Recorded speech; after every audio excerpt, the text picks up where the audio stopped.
So this is the type of video that I've never made before. Most of the videos on my channel are educational videos. This video instead is an advice video, specifically a medical advice video. Even more specifically, it's a video on why you should be taking vitamin D. Indeed, the majority of the population should be taking vitamin D. I take vitamin D. I'm going to explain to you why you should take it also, and I'll tell you about what dose you should take. So just a little bit of the background. I am a junior doctor in the United Kingdom, and in the United Kingdom, the way our training works is for the first 2 years after qualifying, we rotate for a number of different specialities, and the speciality that I've just rotated onto, or have been on actually for a month and a half now, but have another 2 months on, is orthopedics. Now, orthopedics, for those who don't know, is bones. So we deal with people who have broken their bones. That's the bulk of our work. And as a junior doctor, I only see the patients who have broken bones bad enough that they actually need to be admitted to hospital. I look after the inpatients. I don't, for instance, run clinics. Those are run by much more senior people in the orthopedic team. So I just see the patients who have broken bones bad enough that they're admitted to hospital, and I sort of look after them on the ward and make sure that they don't get any sort of medical problems as well as their broken bones. And generally, the people who are admitted to hospital for a break, it's usually a break in a bone in the lower limb. So breaks in the upper limbs, you just put them in a sling and send them on their way, and it's quite easy because the main treatment for broken bones is to just immobilize the part that is broken.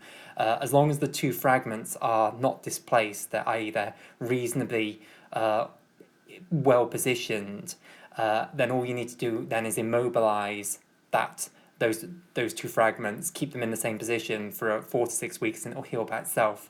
So in the upper limb, that's quite easy. You just put it in a poly thing, and then they go about their business just with one arm rather than two arms for a few weeks until it's healed.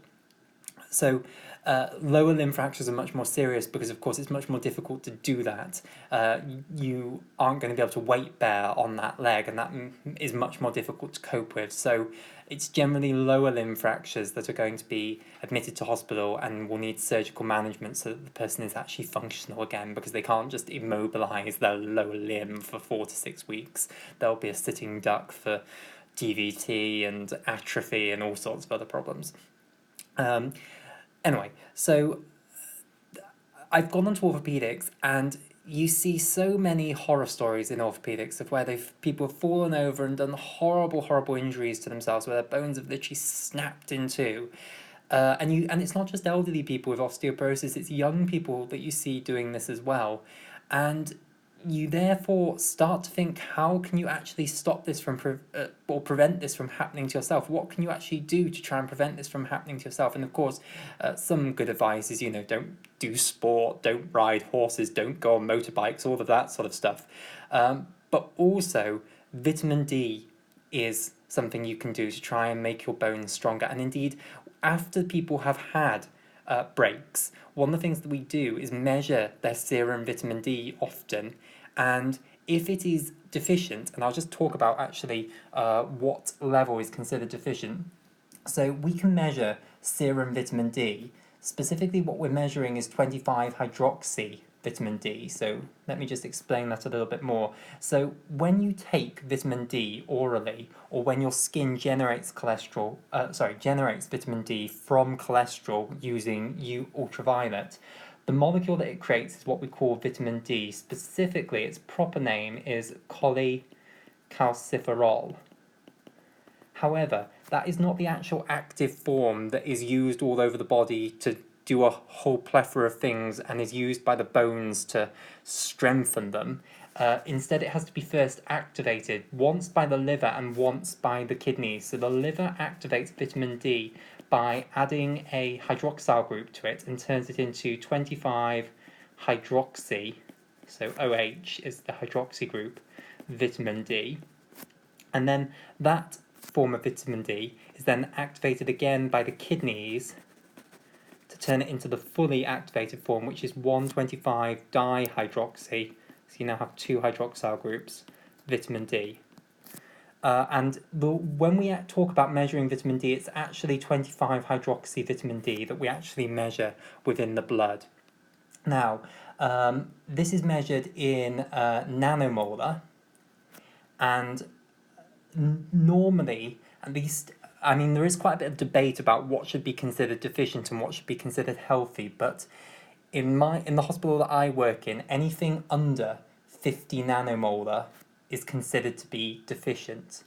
However, below 20 nanomolar is very deficient, and then below 9 nanomolar is extremely deficient. So these are the different thresholds. And some people actually don't even count it.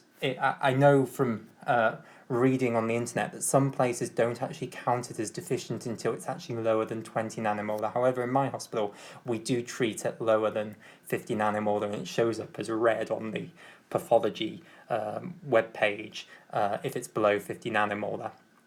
So when people come in with breaks in their bones, we do measure their vitamin D. We measure the level of this in their blood, and if it's lower than 50 nanomolar, we treat them for deficiency with high dose vitamin D. Indeed, we put them on a tablet that contains 10,000 international units of vitamin D, which is the same as 250 micrograms of Colecalciferol. This is what we give people orally.